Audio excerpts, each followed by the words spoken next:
So this is welcome to my Leetcode channel, and be sure to subscribe to my channel.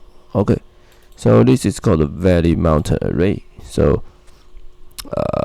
basically there must exist some I such that the I is middle and the left hand side, the left side of the array is strictly increasing, and the right hand side is strictly decreasing. Okay, so basically there are multiple ways to solve it.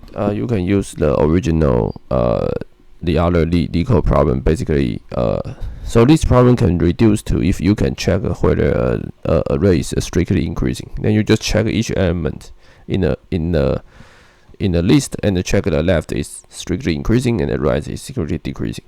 But the problem is, if you use this way, then you need to check a lot. You need to check each array, and you will get a n squared time. So the easiest way is just write down one pass. So this method looks very beautiful, but let me explain it. So first we start with record the length of the original list, and if I is not in n, if I plus 1 is less than n, and a of I is less than a of I plus 1, then we just plus 1. So what it means is you just check how many increasing, how many element the left is less than the right, and we just count it.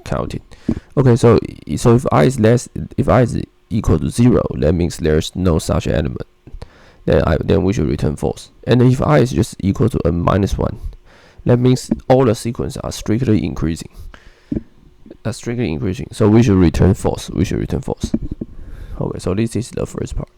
And the second part is that you just keep going, and then you check out whether it is decreasing. If it's still decreasing, then we just plus 1. So we totally have n constraint. And the definition for this mountain array means that this n constraint must all be satisfied.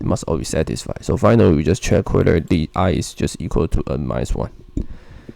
I just equal to n minus 1. So you can think I as the indicator of each constraint, and if this constraint is satisfied, then we just add 1 into this into this variable, and we keep going until the I reaches n minus 1. Then we stop. Okay, so this is the philosophy of this problem, and I think it's very interesting, and I will see you guys in the next video. How about we click submit? Okay, yeah, so it's still very fast. Okay, I will see you guys in the next interesting Leetcode videos.